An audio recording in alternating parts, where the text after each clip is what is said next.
araw mga kagulay, welcome back sa aking channel, Gregi Farmer na po ito. Bali, update po tayo sa tanim nating pipino. Ito nga siya mga kagulay, makikita nyo yung pipino natin. Yan. Bali, umaakyat na siya mga kagulay, gumagapang na siya. Pero hindi pa lahat mga kagulay, may mga may mga hulip kasi mga kagulay. Yan siya. Ito unti lang mga kagulay, itong pipino na to, yung kaya lang na harvestin ng isang tao mga kagulay. Gawa nga ng yun nga, kung natatandaan nyo yung kuwento ko sa inyo nung nakarang vlog ko na hindi na kami kumuha ng ng mga kasama namin dito. Kami na lang ng asawa ko at saka yung kumpare ko. Yan. Yan siya yung pipino natin. Legacy pa to. Basta Swiss to mga kagulay, Legacy F1 yata to mga kagulay. Yan siya. Ano na rin siya mga kagulay. Yan, kung mapapansin nyo, madamo na rin siya mga kagulay, gawa ng ulan init dito mga kagulay. Kaya kung mapapansin yung lupa, yan basang-basa. Yan. Kaninang umaga ay sobrang lakas ng ulan, tapos ngayon na naman ay aaraw, mag-aalas 10 na mga kagulay, kaya medyo naglalanta siya talaga mga kagulay. Walang araw na ganun mga kagulay, kundi man siya umulan ng umaga, hapon naman siya uulan mga kagulay. Ganun ang panahon dito sa area ko mga kagulay. Well, ito update dito sa pepino at saka sitaw mga kagulay. Ito yung ating kung mapapansin nyo ay meron na siyang lumalabas na yung bulaklak niya mga kagulay. Ayan ayan, nakikita nyo ba? Yan, palabas na yung mga bulaklak niya mga kagulay. Kaya dito magastos talaga sa kasi ulan init, magastos sa fungicide mga kagulay. Gawa nga ng, alam naman natin tong pipino ay lapitin sa punggos mga kagulay kapag ganitong ulan init mga kagulay. Kagahapon ay kagabi, nag-spray ako mga siguro mga isa't kalating oras. Umulan naman mga kagulay, hindi pa ako natapos nga dun sa palay na may sprayan, ay umulan na mga kagulay. Pero dito isa't kalating oras siguro yung nakalipas ay inulan. Kaya doon nakaisang karga ako doon sa kasi yung knapsack sprayer na di battery ang gamit ko mga kagulay, nakakaisang karga pa lang ako ay umulan na. Kaya inintay ko na naman na tumila bago in-spray ko ulit mga kagulay. Dinoble ko na lang doon. Pero dito hindi ko na dinoble kasi nilalagyan ko naman siya ng sticker mga kagulay. Yung hoist stick nga, yung ginagamit kong sticker mga kagulay. Ayan siya. Unti lang to mga kagulay Ayan lang yan. Nasa 300 plus, 420 mga ganun, ewan ko. Hindi ko mga kagulay. Tapos ito naman 1/4 yung binili naming 1/4 lang yung binili naming sitaw. Ay hindi namin naitanim lahat kasi nga ay malalayo yung agwat. Pero kung titignan nyo mga gulay, maganda na rin siya. Ayan. Tsaka may makikita kayong gapang. Ayun nga, nisprayan ko na rin siya ng kagabi. Sinama ko na dun yung sa fungicide yung Formula 1 at saka yung Bio Optimax mga kagulay. Yan, nagsama ko na yung tatlo mga kagulay nung spray ko dito kagabi. Ayan siya. Kasi nung tinitignan ko may gapang nga siya mga kagulay. Nasanay tuloy ako sa gapang. Ano bang pangalan na itong nito? Insekto na to. Leaf miner mga kagulay. Yan, may gapang siya mga kagulay Yan yung gapang kasi ang tawag dito. Kaya nasasanay na rin ako, pero ang tawag diyan mga kagulay leaf miner mga kagulay. Yan. Yan siya. Kumakapal na rin siya mga kagulay. Malalayo nga lang talaga yung agwat mga kagulay. Ayan kasi sa talong na yan mga kagulay, talong na spacing yan mga kagulay. Kaya yung sinasabi ko sa inyo, 1/4 yung binili na na seeds ng ng sitaw. Pero hindi namin naitanim lahat kasi malalayo yung agwat, tapos ilang plat lang to mga kagulay. Kumbaga yung inano ko lang maka-ani lang ng mga 50 mga ganon siguro. O kaya 30, hindi natin masasabi kasi hindi to makisig mga kagulay. Ito ay emerald star mga kagulay. Ewan ko kung emerald, basta emerald to mga kagulay. Ewan ko ba kung may star ba yun mga kagulay. Hindi ko kasi ako, ngayon lang kasi ako nagtanim na ito. Kasi yung tinatanim ko pa lang kasi na sitaw mga kagulay ay yung makisig, pantastiko. Yun lang ang naitatanim ko, yung ano ng East-West. Wala ngang ano, wala ngang stock. Nung bumibili yung kumpare ko doon sa ano, ay tinigil na daw. Yun ang ano, siyempre may mga kakilala naman tayong mga technician ng East West. Nagtanong ako, so, hindi naman ano, hindi naman finish out mga kagulay. Kumbaga tumigil lang sila sa babalik nila sa ano, sa sunod na taon daw pag ano nun mga kagulay. Kaya kung mapapansin niyo makisig sa no, Shopee o kaya sa Lazada mahal. Gawa nga kasi nang nagkaubusan na.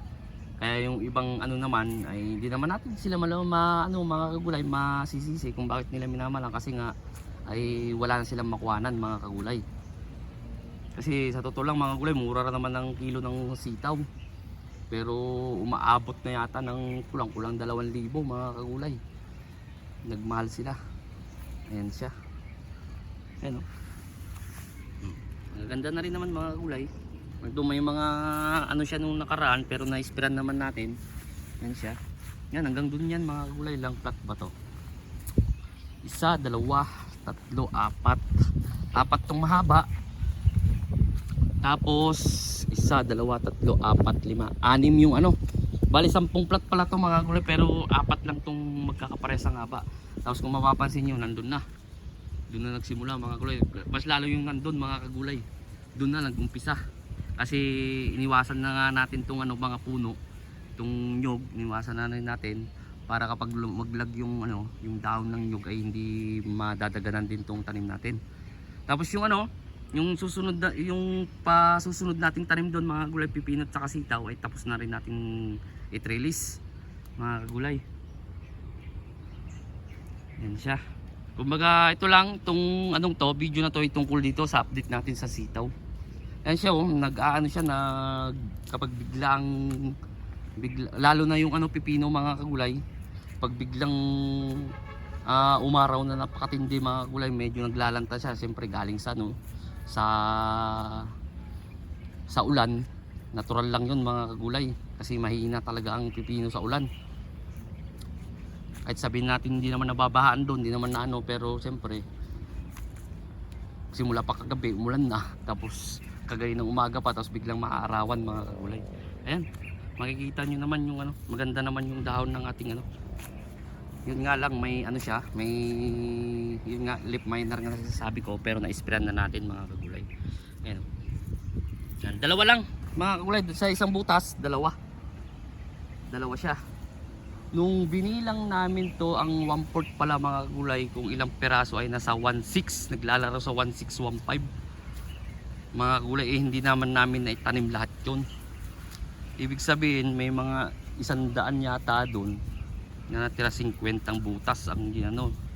Kapag ano, pag 1/4, ibig sabihin 700 na butas to mga kagulay.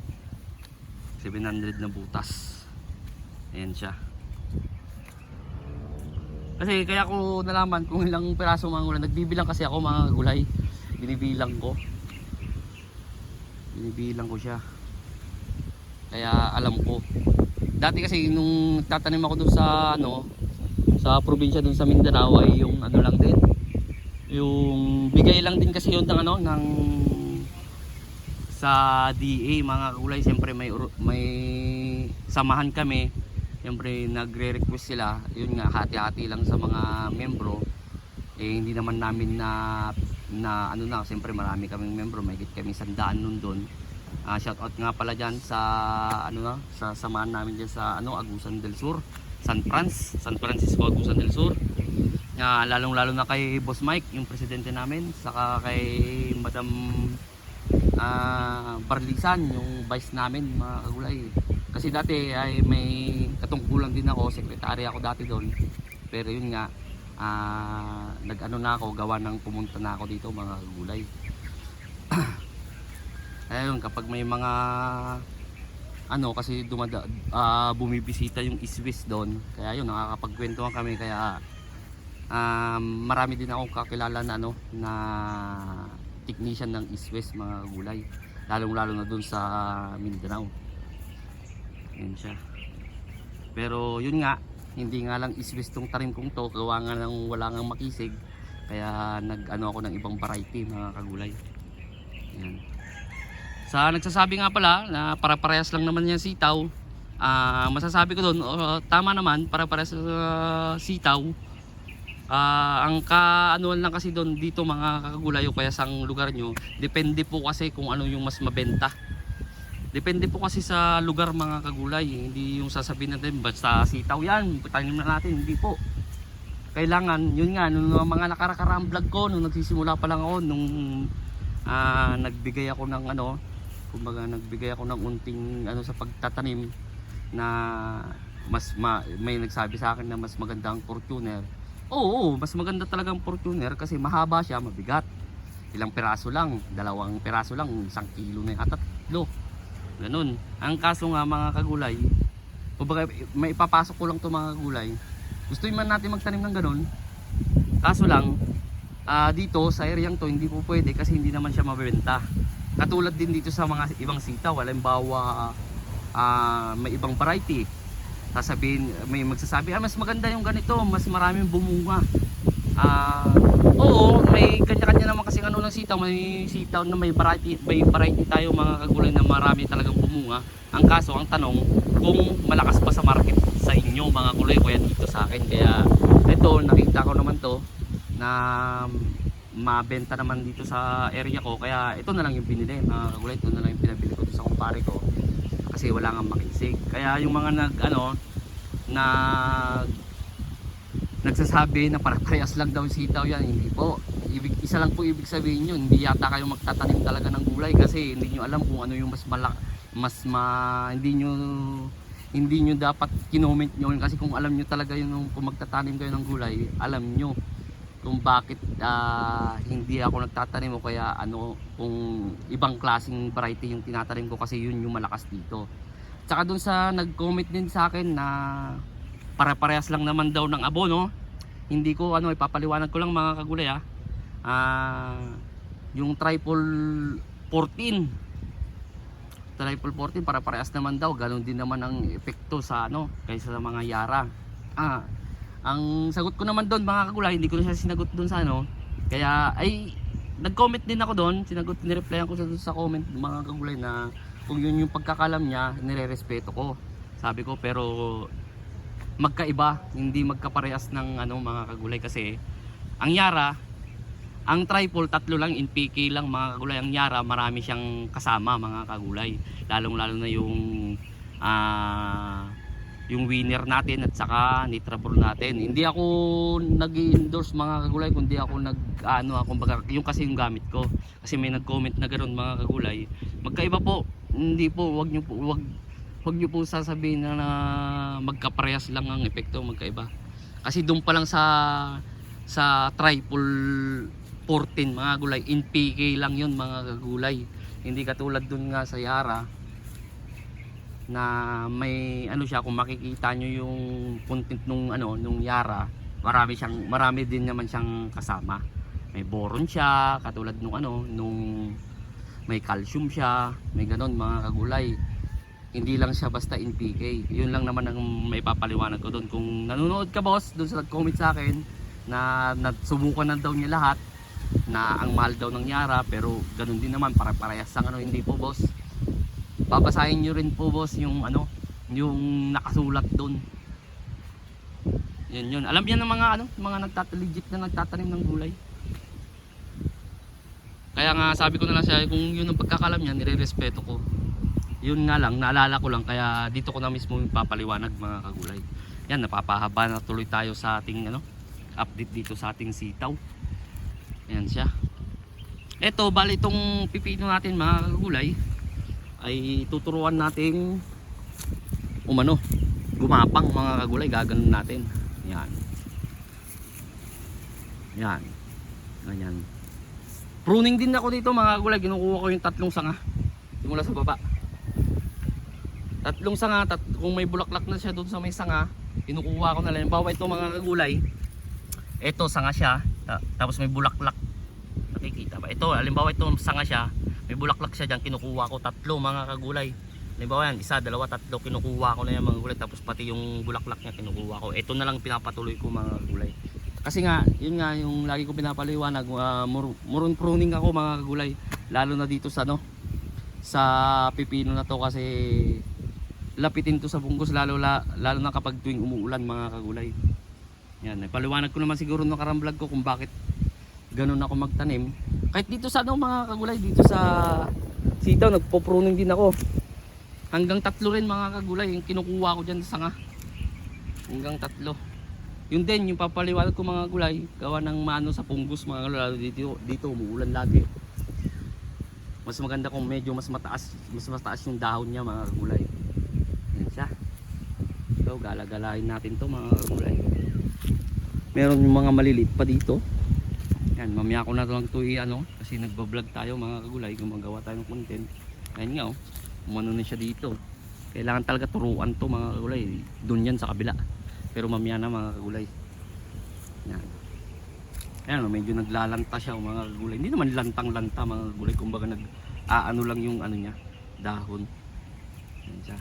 So ayun mga kagulay, in-update ko lang kayo dito sa tanim natin pipino. Unti lang naman to mga kagulay. Untian na lang tayo tumanim ngayon para ay ang naman doon para sunod-sunod lang, hindi yung maramihan nga pero matitigil naman yung natin. Hindi natin mahahagip nga yung presyo na maganda kapag ganun, yung isang taniman lang tapos magtatanim ulit, hihintayin maglaland prep ulit. Kaya yun na yung natutunan ko sa pagtatanim ko mga gulay. Yan siya. Sa bago pa lang sa munting channel ko, huwag niyo kalimutang mag-subscribe. Click niyo na rin po yung notification bell para updated kayo lagi sa gagawin kong video tungkol dito sa pagtatanim ko mga kagulay. Maraming salamat po sa legit na sumusuporta sa akin. God bless po sa ating lahat.